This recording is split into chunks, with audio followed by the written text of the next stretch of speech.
Recording by James Ellett. Half Around Pluto by Manly Wade Wellman. Their glassite space helmets fogged, and their metal glove joints stiffened in the incredible surface cold. But the two men who could work finished their job. In the black sky glistened the little arc light of the sun, a 1600th of the blaze that fell on Earth. Around them sulked Pluto's crags and gullies, sheathed with the hard frozen pallor that had been Pluto's atmosphere eons ago. From the wrecked cylinder of the scout rocket, they dragged two interior girders, ready curved at the ends. These, clamped side by side with transverse brackets and decked with bulkhead metal, managed to look like a sled. At the rear, they set a salvaged engine unit. For steering, they rigged a boom shaft to warp the runners right or left. For cargo, they piled a sled full of containers, ration boxes, the foil tent, what instruments they could detach and carry, armfuls of heat tools, a crowbar, a hatchet, a few other items. Moving back from the finished work, one of them stumbled against the other.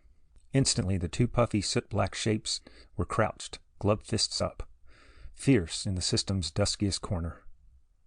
Then the moment passed. Warily, helmets turned toward each other, and they went back in the half-strip wreck. In the still airtight control room, lighted by one bulb, their officer stirred on his bedstrip. His tunic had been pulled off, his broken left arm and collarbone set and splinted. Under a fillet of bandage, his gaunt young face looked pale. But he had his wits back. "The appropriate question," he said, "is, what happened?" The two men were removing their helmets. "Conked and crashed, sir," said Jinx, the smaller one, uncovering a sallow, hollow-cheeked face. Lieutenant Wofford sat up, supporting himself on his sound arm. "How long have I been out?" "Maybe 40 hours, sir. Delirious. Corbett and me did the best we could." "Take it easy, sir," he said as Wofford began to get up. "Lie back. We've done what Emergency Plan 6 says. We bolted a sled together and coupled on a sound engine unit for power." "Quite a haul back to base," said Wofford, almost cheerfully. His eyes were bright, as though he savored the idea. "About halfway around Pluto. We'd better start now, or they'll get tired of waiting." "They've gone, sir," Corbett growled before Jinx could gesture him to silence. He was beefy, slit-eyed. "We saw the jets going sunward this morning." Wofford winced. "Gone," he said. "That's right, I didn't stop to think. You said 40 hours. They couldn't wait that long. We're past opposition already, getting farther away all the time. They had to go, or they wouldn't have made it." He stood up uncertainly and reached for his ripped tunic. Corbett stepped over and helped him slide his uninjured arm into the right sleeve, then to fasten and drape the tunic over his splinted left arm and shoulder. "We'll just have to get back to base camp and wait," said Wofford grimly. "Sir," said Jinx, "our radio is gone. I tried to patch it up, but it was gone. When they didn't get a signal, they must have thought—" "Nonsense," Wofford broke in. "They'll have left us supplies. They couldn't wait, signal or none. Our job is to get back and stick it out there until they come for us." He sat at the control and began to write in the logbook. Corbett and Jinx drifted together at the other end of the room. "You meathead," snarled Jinx under his breath. "You knew he took the berth to Pluto because the first mate was a lady, Leah Strominger." "He had to know they were gone," protested Corbett, equally fierce. "Not flat like you gave it. He came here to be with her. Now she's jetted away without him. How does a man feel when a woman's done that?" "Stop blathering, you two, and help me into my suit," called Wofford, rising again. "We're going to rev up that sled engine and get out of here." Outside, the sled lay ready under the frigid sky. Wofford tramped around it, leaned over, and poked the load. "Too much," said his voice in their radios. "Keep the synthesizer, the tent, these two ration boxes. Wait, keep the crowbar and the hatchet. Dump the rest." "We travel that light, sir?" said Jinx doubtfully. "I've been figuring," said Wofford. "We're on the far side of Pluto from base camp. That makes 10,000 miles, more or less. Pluto's day is 19 hours and a minute or so, Earth time. We can travel only by what they humorously call daylight, and we'd better get there in 10 days. 1,000 miles every 9.5 hours. Or maybe we won't get there at all." How's that, sir? Asked Corbett. The heaters in these suits, Wofford reminded him. 240 hours of efficiency, and that's all. Well, it's noon. Let's take off. His voice shook. He was still weak. Jinx helped him sit on the 2 lashed ration boxes and slung a mooring strap across his knees. Then Jinx took the steering boom, and Corbett bent to start the engine. When the arc-light sun set in the west, they had traveled more than 4 hours over country not too rugged to slow them much. Darkness closed in fast, while Jinx and Corbett pitched the pyramidal tent of metal foil and clamped it down solidly. They spread and zipped in the ground fabric, set up lights and a heater inside, and began to pipe in thawed gases from the drifts outside. After their scanty meal, Corbett and Jinx sought their bed strips on opposite sides of the tent. Wofford tended the atomic heater for minutes until the sound of deep breathing told him that his companions were asleep. Then he put on his spacesuit, clumsy with his single hand to close seams. He picked up sextant and telescope and slipped out into the Plutonian night. It was as utterly black as the bottom of a pond of ink. But above, Wofford shone the faithful stars, in the constellations mapped by the first stargazers of long ago. He made observations, checked for time and position. He chuckled inside his helmet, as though congratulating himself. Back in the tent, he opened the logbook and wrote, First day, course due west. Run 410 miles. To go, 9,590 miles, approximately. Supplies adequate. Spirits good. Wriggling out of his space gear, he lay down, asleep almost before his weary limbs relaxed. Everyone was awake before dawn. They made coffee on the heater and broke out protein biscuits for breakfast. As the tiny sun winked into view over the horizon, they loaded the sled. Corbett slouched towards the idling engine at the tail of the sled. No, get on amidships, said Wofford. I'll take over engine. My job, began Corbett. You're relieved. Strap yourself on the ration boxes. That's right, Jenks. Steer again. Make for that level ahead. With his right hand, Wofford ran a length of pliable cable around his wrist and threw a ring bolt on the decking. He touched the engine controls, and they pulled away from camp. The sled coursed over great knoll-like swellings of the terrain, coated with the dull pale frozen atmosphere. Beyond, it gained speed on the vast flat plain, almost as smooth as a desert of glass. What's this big rink, Lieutenant? Asked Jinx. Maybe a sea, or maybe just a sunken area full of solid gases. Stand by the helm. I'm going to gun a few more MPHs out of her. No wind, grunted Corbett. Nothing moving except us. The floor of hell. If you was in hell, the rest of us would be better off, said Jinx sourly. Wofford began to sing, though he did not feel like it. Trim your nails and scrape your face. They're all on the other side of space. Tokyo, Baltimore, Maryland, Hong Kong, Paris, Samarkand, Tokyo, London, Troy, Fort Worth, the happy towns of the planet Earth. At camp that night, he wrote in the logbook, Second day, course due west. Run 1,014 miles. To go, 8,576 miles, approximately. Supplies adequate. Spirits fair. What's for supper? Bawled Corbett, entering. I could eat a horse. That'd be cannibalism, said Jinx at once. Yah, you splinter. Don't eat any lizards, then. Spirits good, Wofford corrected his entry and closed the logbook. He thought of Leah Strominger. She was a most efficient officer. Her hair was black as night on Pluto, and her eyes as bright as a faraway sun. Wofford wrote in his logbook, Fifth day, course north, west, then southwest, curving through mountainous territory. Run 1,066 miles, but direct progress towards base camp not exceeding 950. To go, 6,260 miles, approximately.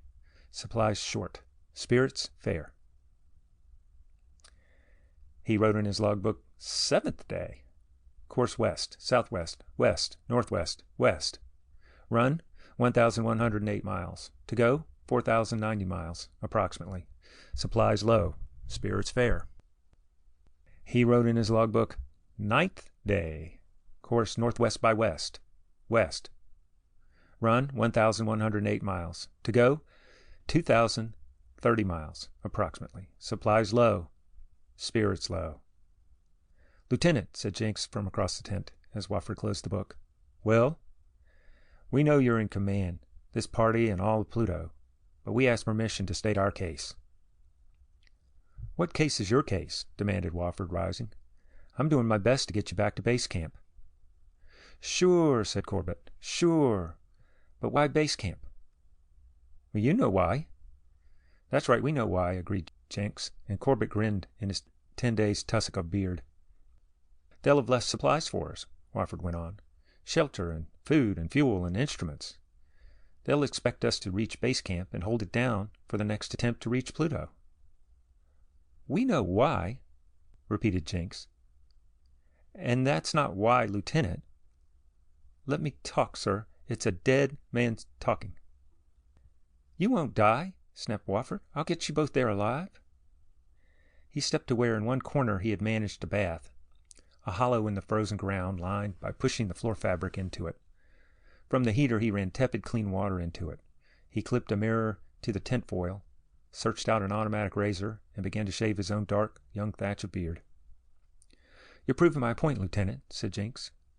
Police seen up your face to look pretty. Why not? Growled Wofford, mowing another swathe of whiskers. No reason why not. 10, 20 years from now, they'll find your body. Whenever the inner orbits get to where they can boom off another expedition, you'll look young and clean-shaven. You know who'll weep. Wofford lowered the razor in his good hand and glared at the two. They grinned in the bright light opposite him. They looked as if they hoped he'd see the joke. I said it's a dying man that's talking, said Jenks again. Won't you let me say my dying say, Lieutenant? Let's all die honest. I'm going to get you there, Wofford insisted. Ah, now, said Corbett, as though persuading a naughty child. You think they've left 20 years' worth of supplies to keep us going? The ship didn't carry that much. Even if they left it all. He grinned mirthlessly. I can figure what you're figuring, Lieutenant, he went on, with a touch of Jenks' sly manner. You die, young and brave. You'll shave up again before you lie down and let go. And when the next shipload arrives, there'll be you, lying like a statue of your good-looking young self, frozen stiff. Am I right? Corbett was right, Wofford admitted to himself. The man was more than a great meaty lump, after all, to see another man's unspoken thought so clearly. Then Jenks took it up. First mate Leah Strominger will have a look. She may command the new expedition. She'll be promoted away up to admiral or higher. 20 years of brilliant service, gone gray around the edges, but still a lovely lady. There you'll lie before her eyes, young and brave as you was when she deserted you. She'll cry, won't she? And hot tears can't thaw you out or wake you up.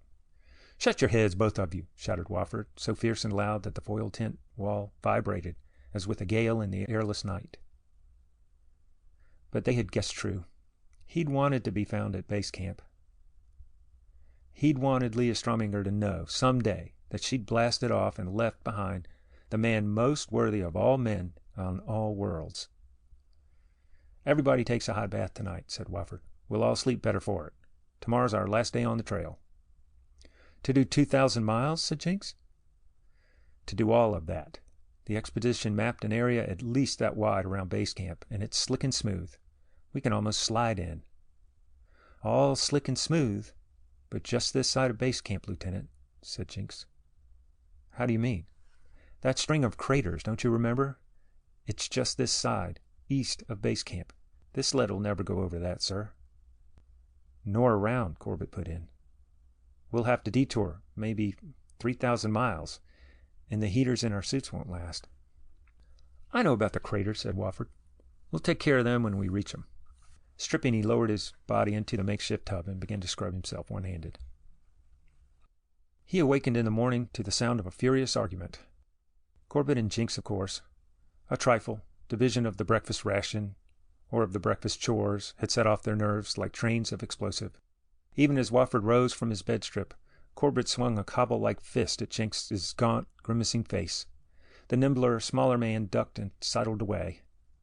Corbett took a lumbering step to close in on his enemy, and Jinx darted a hand to his belt behind, then brought it forward again with an electro-automatic pistol. "I've been keeping this for you," Jinx shrilled. "I'll just diminish the population of Pluto by 33 1/3%. "Hold it," bellowed Wofford. He was too late. A stream of bullets chattered through Corbett's body, folding him over and ripping through the paper-thin wall of the tent. Air whistled out. The tent began to collapse. Jinx, pinned under Corbett's body, was squealing like a pig. "Lieutenant, help me!" Wofford saw in an instant that the wall could not be patched in time. The bullets had torn loose in a regular strip. Pressure had done the rest. Even now the tent was only a few seconds away from complete collapse. As he stumbled across the floor toward the spacesuits, his heart was laboring and his chest straining for breath. Spots swam in front of his eyes. He found the topmost spacesuit by touch and fumbled for the helmet. The tent drifted down on his head in a soft, murderous folds. He opened the valve, shoved his face into the helmet, and gulped precious oxygen. His dull awareness brightened again, momentarily.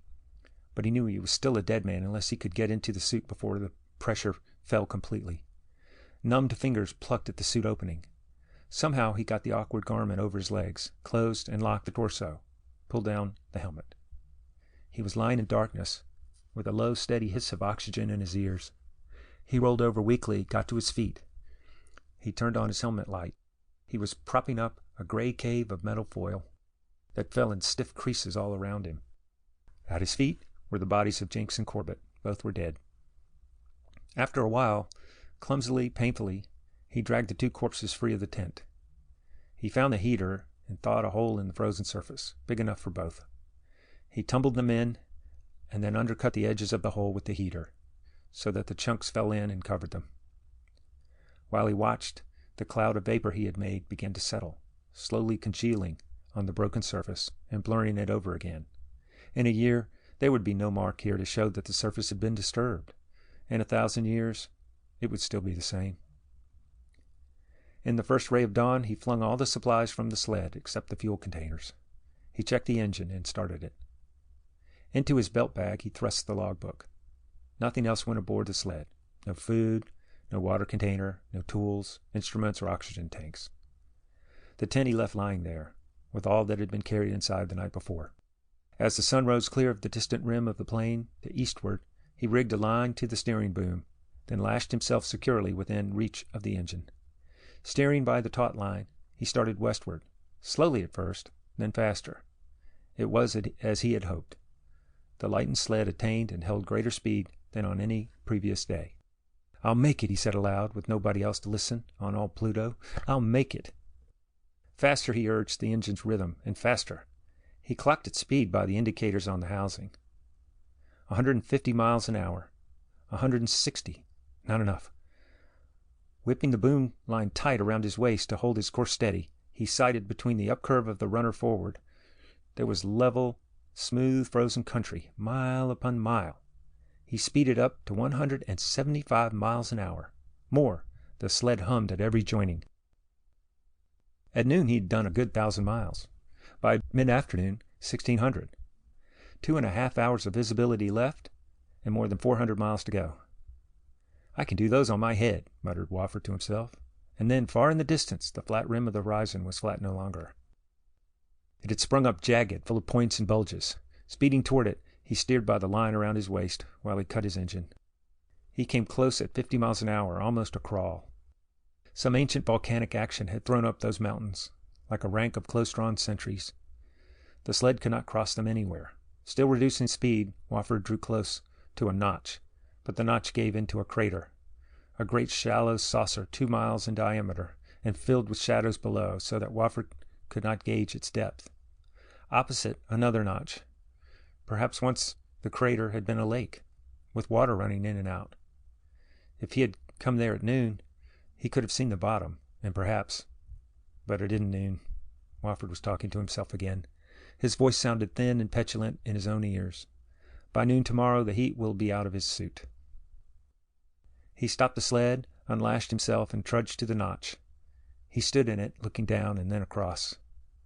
The little bright jewel of the sun, sagging toward the horizon, showed him the upper reaches of the crater's interior, pitched at an angle of perhaps 50 degrees. Even if it had been noon, it would have been no use. The sled could never climb a slope like that. Then he looked again this way and that. He nodded inside his helmet.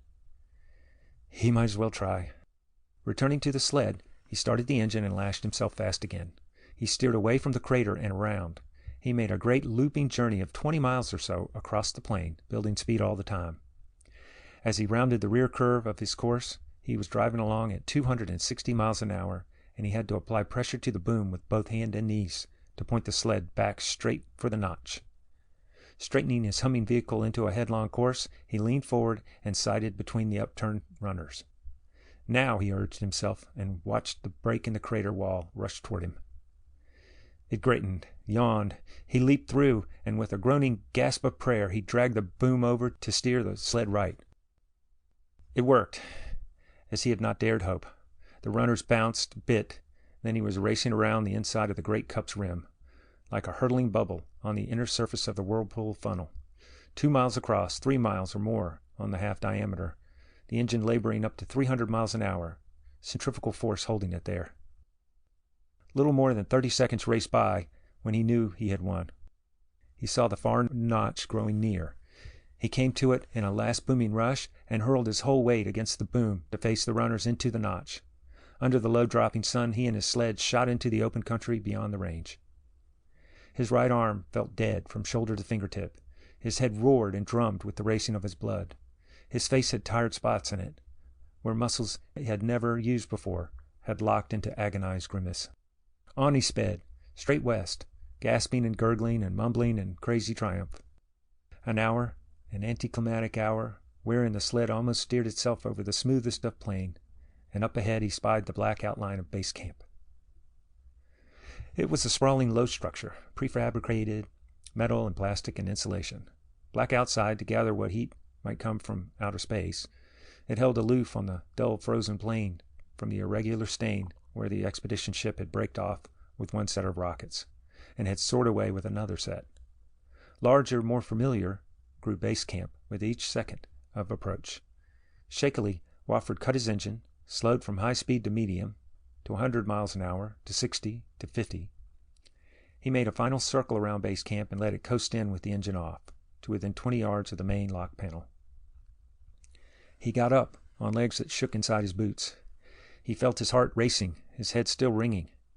He sighed once and walked close, his gauntlet fumbling at the release button on the lock panel. But the button didn't respond.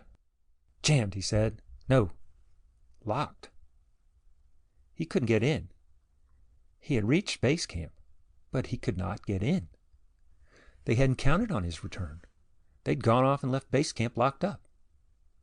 He sagged against the block panel and cursed once with an utter and furious resignation. He felt himself slipping. He was going to faint. His legs would not hold him up.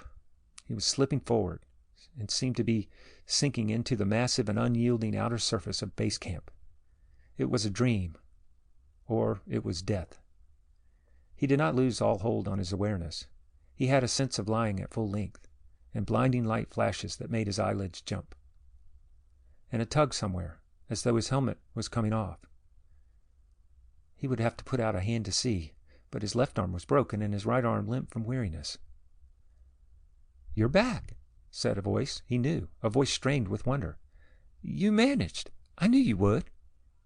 "Now," said Wofford, "I know it's a dream. We dream after we die."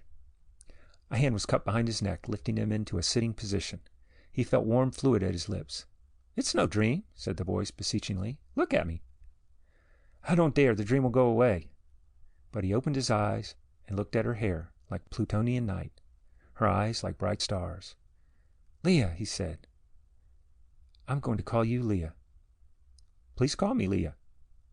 "I'd be bound to dream about you. I've dreamed about you so much. Ow!" He got his right hand up to cherish his tingling cheek. "So you felt that," she said. "Now I know you're awake, or must I slap you again?" I'm sorry, madam. You called me Leah. Can you stand up? I'll help you. She helped him, and he stood up, there in the admission chamber of base camp. Leah Strominger was smiling, and she was crying too. You didn't go away, he said. You're still here. The weight of his odyssey, half around Pluto, was beginning to stagger him. No, I stayed. I knew you'd come back. I knew Pluto couldn't kill you or keep you from coming back. He drank more from the cup she held to his lips. We'll wait together for them to come with the next expedition, she promised him. 20 years? Supplies? There'll be plenty. Don't you know about Pluto? Didn't those craters, those old volcanoes tell you? Thinking of how he had crossed the crater, Wofford shuddered. Pluto is colder than anybody even guessed, outside.